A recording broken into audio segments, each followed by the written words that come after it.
Hola, soy Sixto Porras de Enfoque a la Familia. Bienvenido a la lectura pública de la Biblia. El día de hoy vamos a estar leyendo el Salmo 80, donde suplicamos a Dios, luego de que hemos vivido la deportación y la devastación. Es el momento de clamar a Dios cuando las cosas no van bien.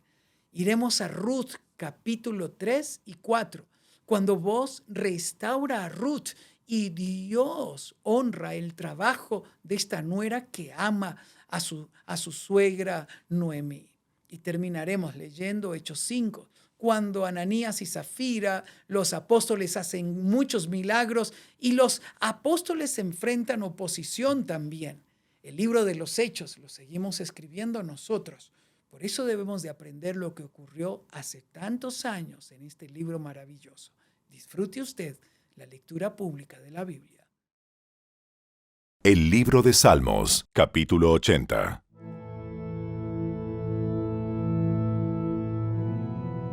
Te pido que escuches, oh pastor de Israel, tú que guías como a un rebaño a los descendientes de José. Oh Dios, entronizado por encima de los querubines, despliega tu radiante gloria ante Efraín, Benjamín y Manasés. Muéstranos tu gran poder. Ven a rescatarnos. Oh Dios, haznos volver a ti. Haz que tu rostro brille sobre nosotros. Solo entonces seremos salvos. Oh Señor, Dios de los ejércitos celestiales, ¿hasta cuándo seguirás enojado con nuestras oraciones? Nos diste tristeza por comida y nos hiciste beber lágrimas en abundancia. Nos convertiste en el desprecio de las naciones vecinas. Nuestros enemigos nos tratan como si fuéramos una broma. Haznos volver a ti, oh Dios de los ejércitos celestiales. Haz que tu rostro brille sobre nosotros. Solo entonces seremos salvos. Nos sacaste de Egipto como a una vid. Expulsaste a las naciones paganas y nos trasplantaste a tu tierra. Limpiaste el terreno para nosotros y echamos raíces y llenamos la tierra. Nuestra sombra cubrió las montañas. Nuestras ramas cubrieron los poderosos cedros. Extendimos las ramas al occidente, hacia el mar Mediterráneo. Nuestros retoños se extendieron al oriente, hacia el río Éufrates. Pero ahora, ¿por qué has derribado nuestras murallas de modo que todos los que pasan pueden robarse nuestros frutos? Los jabalíes del bosque los devoran y los animales salvajes se alimentan de ellos. Te suplicamos que regreses, oh Dios de los ejércitos celestiales. Observa desde los cielos y mira nuestro aprieto. Cuida de esta vid que tú mismo plantaste, este hijo que criaste para ti. Somos cortados y quemados por nuestros enemigos, que perezcan al ver tu ceño fruncido. Fortalece al hombre que amas, al hijo que elegiste. Entonces jamás volveremos a abandonarte. Revívenos para que podamos invocar tu nombre una vez más. Haznos volver a ti, oh Señor de los ejércitos celestiales. Haz que tu rostro brille sobre nosotros. Solo entonces seremos salvos.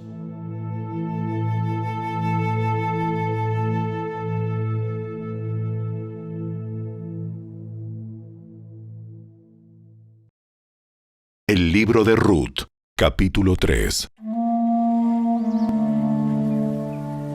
Un día, Noemí le dijo a Ruth: Hija mía, es tiempo de que yo te encuentre un hogar permanente, para que tengas un porvenir asegurado. Boaz es nuestro pariente más cercano, y él ha sido muy amable al dejarte recoger grano con las jóvenes. Esta noche estará aventando cebada en el campo de trillar. Mira, haz lo que te digo. Báñate, perfúmate y vístete con tu ropa más linda. Después, baja al campo de trillar, pero no dejes que Boaz te vea hasta que termine de comer y de beber. Fíjate bien dónde se acuesta. Después acércate a él, destapa sus pies y acuéstate allí. Entonces él te dirá lo que debes hacer. Haré todo lo que me dices. Así que esa noche bajó al campo donde se trilla el grano y siguió las instrucciones de su suegra. Después de que Booz terminó de comer y de beber y estuvo de buen ánimo, se acostó al otro extremo del montón de grano y se durmió. Entonces Ruth se acercó sin hacer ruido, le destapó los pies y se acostó. Alrededor de la medianoche, Booz se despertó de pronto y se dio vuelta. Entonces se sorprendió al encontrar a una mujer acostada a sus pies. ¿Quién eres? Soy Ruth, su sierva. Extienda sobre mí el borde de su manto, ya que usted es el redentor de mi familia. El Señor te bendiga, hija mía. Muestras aún más lealtad familiar ahora que antes, pues no has ido tras algún hombre más joven, sea rico o pobre. Ahora, hija mía, no te preocupes por nada. Yo haré lo que sea necesario, porque todo el pueblo sabe que eres una mujer virtuosa.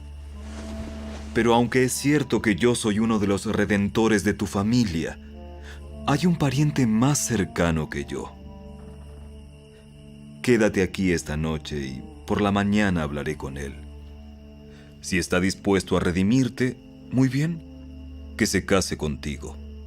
Pero si no está dispuesto a hacerlo, entonces tan cierto como que el Señor vive, yo mismo te redimiré.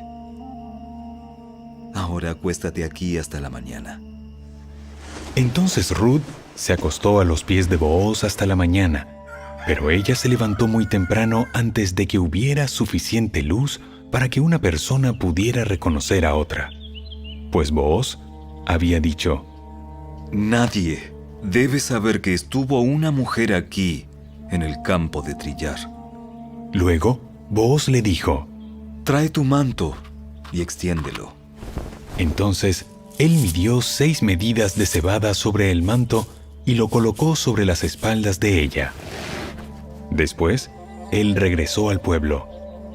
Cuando Ruth volvió a donde estaba su suegra, Noemí le preguntó: ¿Qué sucedió, hija mía? Ruth le contó a Noemí todo lo que Booz había hecho por ella, y agregó: Me dio estas 6 medidas de cebada y dijo: no vuelvas a tu suegra con las manos vacías. Entonces Noemí le dijo: Ten paciencia, hija mía, hasta que sepamos lo que pasa. El hombre no descansará hasta dejar resuelto el asunto hoy mismo.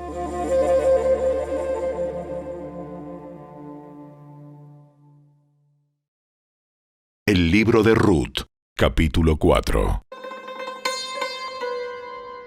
Booz fue a la puerta de la ciudad y allí se sentó. En ese momento pasó por ese lugar el redentor de la familia que Booz había mencionado. Así que lo llamó. Amigo, ven, siéntate aquí. Quiero hablar contigo. Así que se sentaron juntos. Enseguida, Booz llamó a 10 líderes del pueblo y les pidió que se sentaran allí como testigos. Entonces Booz le dijo al redentor de la familia: Tú conoces a Noemí, la que volvió de Moab. Está por vender el terreno que pertenecía a Elimelec, nuestro pariente. Pensé que yo debía hablar contigo para que pudieras redimir la tierra si deseas hacerlo. Si quieres la tierra, entonces cómprala ahora en presencia de estos testigos. Pero si no quieres la tierra, házmelo saber ahora mismo, porque después de ti, soy el pariente más cercano para redimirla. El hombre respondió: Muy bien, yo la redimo. Por supuesto, al comprar tú la tierra de Noemí, estás obligado a casarte con Ruth, la viuda moabita. De esta manera ella podrá tener hijos que lleven el nombre de su esposo y así conservar la tierra para su familia. Entonces no puedo redimir la tierra porque esto pondría en peligro mi propia herencia. Redime tú la tierra. Yo no lo puedo hacer. En esos días era costumbre en Israel que cualquiera que transfiriera un derecho de compra se quitara la sandalia y se la entregara a la otra parte. Esto hacía válida la transacción de una manera pública. Entonces, el otro redentor de la familia se quitó la sandalia mientras le decía a Booz: Compra tú la tierra. Entonces, Booz les dijo a los ancianos y a la gente que estaba alrededor: Ustedes son testigos de que hoy le compré a Noemí toda la propiedad de Elimelec, Kelión y Malón. Además, junto con la tierra adquirí a Ruth, la viuda moabita de Malón, para que sea mi esposa. De este modo ella podrá tener un hijo para que el nombre de la familia de su difunto esposo continúe y herede aquí, en su pueblo natal, la propiedad de su familia. Hoy todos ustedes son testigos. Entonces, los ancianos y toda la gente que estaba en la puerta respondieron: ¡Somos testigos! Que el Señor haga que esta mujer que va a ser parte de tu hogar sea como Raquel y Lea, de quienes descendió toda la nación de Israel. Que prosperes en Efrata y que seas famoso en Belén. Y que el Señor te dé descendientes por medio de esta joven, que sean como los de nuestro antepasado Fares, el hijo de Tamar y Judá. Así que Booz llevó a Ruth a su casa y la hizo su esposa. Cuando se acostó con ella, el Señor permitió que quedara embarazada y diera a luz un hijo. Entonces, las mujeres del pueblo le dijeron a Noemí: Alabado sea el Señor, que te ha dado ahora un redentor para tu familia. Que este niño sea famoso en Israel. Que él restaure tu juventud y te cuide en tu vejez. Pues es el hijo de tu nuera que te ama y que te ha tratado mejor que 7 hijos. Entonces Noemí tomó al niño, lo abrazó contra su pecho y cuidó de él como si fuera su propio hijo. Las vecinas decían: ¡Por fin! ¡Por fin! Ahora Noemí tiene nuevamente un hijo. ¡Nuevamente un hijo! Y le pusieron por nombre Obed. Él llegó a ser el padre de Isaí y abuelo de David. Este es el registro genealógico de su antepasado Fares. Fares fue el padre de Esrón. Esrón fue el padre de Ram. Ram fue el padre de Aminadab. Aminadab fue el padre de Naasón. Naasón fue el padre de Salmón. Salmón fue el padre de Booz. Booz fue el padre de Obed. Obed fue el padre de Isaí. Isaí fue el padre de David.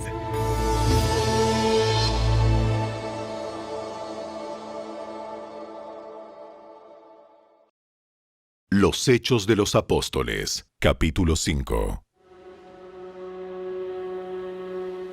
Había cierto hombre llamado Ananías, quien junto con su esposa Zafira vendió una propiedad y llevó solo una parte del dinero a los apóstoles, pero afirmó que era la suma total de la venta. Con el consentimiento de su esposa, se quedó con el resto. Entonces Pedro le dijo: Ananías, ¿por qué has permitido que Satanás llenara tu corazón? Le mentiste al Espíritu Santo y te quedaste con una parte del dinero. La decisión de vender o no la propiedad fue tuya. Y después de venderla, el dinero también era tuyo para regalarlo o no. ¿Cómo pudiste hacer algo así? No nos mentiste a nosotros, sino a Dios. En cuanto Ananías oyó estas palabras, cayó al suelo y murió. Todos los que se enteraron de lo sucedido quedaron aterrados. Después, unos muchachos se levantaron, lo envolvieron en una sábana, lo sacaron y lo enterraron. Como 3 horas más tarde, entró su esposa sin saber lo que había pasado. Pedro le preguntó: ¿Fue este todo el dinero que tú y tu esposo recibieron por la venta de su terreno? Sí, ese fue el precio. ¿Cómo pudieron ustedes dos siquiera pensar en conspirar para poner a prueba el Espíritu del Señor de esta manera? Los jóvenes que enterraron a tu esposo están justo afuera de la puerta. ellos también te sacarán cargando a ti. Al instante, ella cayó al suelo y murió. Cuando los jóvenes entraron y vieron que estaba muerta, la sacaron y la enterraron al lado de su esposo. Gran temor se apoderó de toda la iglesia y de todos los que oyeron lo que había sucedido. Los apóstoles hacían muchas señales milagrosas y maravillas entre la gente, y todos los creyentes se reunían con frecuencia en el templo, en el área conocida como el Pórtico de Salomón. Pero nadie más se atrevía a unirse a ellos, aunque toda la gente los tenía en alta estima. Sin embargo, cada vez más personas, multitudes de hombres y mujeres, creían y se acercaban al Señor. Como resultado del trabajo de los apóstoles, la gente sacaba a los enfermos a las calles en camas y camillas para que la sombra de Pedro cayera sobre algunos de ellos cuando él pasaba. Multitudes llegaban desde las aldeas que rodeaban a Jerusalén y llevaban a sus enfermos y a los que estaban poseídos por espíritus malignos, y todos eran sanados. El sumo sacerdote y sus funcionarios, que eran saduceos, se llenaron de envidia. Arrestaron a los apóstoles y los metieron en la cárcel pública. Pero un ángel del Señor llegó de noche, abrió las puertas de la cárcel y los sacó. Luego les dijo: Vayan al templo y denle a la gente este mensaje de vida. Así que al amanecer, los apóstoles entraron en el templo como se les había dicho y comenzaron a enseñar de inmediato. Cuando llegaron, el sumo sacerdote y sus funcionarios convocaron al Concilio Supremo, es decir, a toda la asamblea de los ancianos de Israel. Luego mandaron a sacar a los apóstoles de la cárcel para llevarlos a juicio. Pero cuando los guardias del templo llegaron a la cárcel, los hombres ya no estaban. Entonces regresaron al concilio y dieron el siguiente informe. La cárcel estaba bien cerrada. Los guardias estaban afuera en sus puestos. Pero cuando abrimos las puertas, no había nadie. Cuando el capitán de la guardia del templo y los sacerdotes principales oyeron esto, quedaron perplejos y se preguntaban en qué iba a terminar todo el asunto. Entonces alguien llegó con noticias sorprendentes. Los hombres que ustedes metieron en la cárcel están en el templo enseñando a la gente. El capitán fue con los guardias del templo y arrestó a los apóstoles, pero sin violencia, porque tenían miedo de que la gente los apedreara. Después llevaron a los apóstoles ante el Concilio Supremo, donde los confrontó el sumo sacerdote. Les ordenamos estrictamente que no enseñaran nunca más en nombre de ese hombre. En lugar de eso, han llenado toda Jerusalén con la enseñanza acerca de él. Y quieren hacernos responsables de su muerte. Pero Pedro y los apóstoles respondieron: Nosotros tenemos que obedecer a Dios antes que a cualquier autoridad humana. El Dios de nuestros antepasados levantó a Jesús de los muertos después de que ustedes lo mataron colgándolo en una cruz. Luego Dios lo puso en el lugar de honor, a su derecha, como príncipe y salvador. Lo hizo para que el pueblo de Israel se arrepintiera de sus pecados y fuera perdonado. Nosotros somos testigos de estas cosas, y también lo es el Espíritu Santo, dado por Dios a todos los que lo obedecen. Al oír esto, el Concilio Supremo se enfureció y decidió matarlos. Pero uno de los miembros, un fariseo llamado Gamaliel, experto en la ley religiosa y respetado por toda la gente, se puso de pie y ordenó que sacaran de la sala del concilio a los apóstoles por un momento. Entonces les dijo a sus colegas: Hombres de Israel, tengan cuidado con lo que piensan hacer a estos hombres. Hace algún tiempo hubo un tal Teudas, quien fingía ser alguien importante. Unas 400 personas se le unieron, pero a él lo mataron y todos sus seguidores se fueron cada cual por su camino. Todo el movimiento se redujo a nada. Después de él, en el tiempo en que se llevó a cabo el censo, apareció un tal Judas de Galilea. Logró que gente lo siguiera, pero a él también lo mataron. Y todos sus seguidores se dispersaron. Así que mi consejo es que dejen a estos hombres en paz. Pónganlos en libertad. Si ellos están planeando y actuando solo por su propia cuenta, pronto su movimiento caerá. Pero si es Dios, les será imposible detenerlos. Hasta puede que ustedes se encuentren peleando contra Dios. Los otros miembros aceptaron su consejo. Llamaron a los apóstoles y mandaron que los azotaran. Luego les ordenaron que nunca más hablaran en el nombre de Jesús y los pusieron en libertad. Los apóstoles salieron del Concilio Supremo con alegría, porque Dios los había considerado dignos de sufrir deshonra por el nombre de Jesús.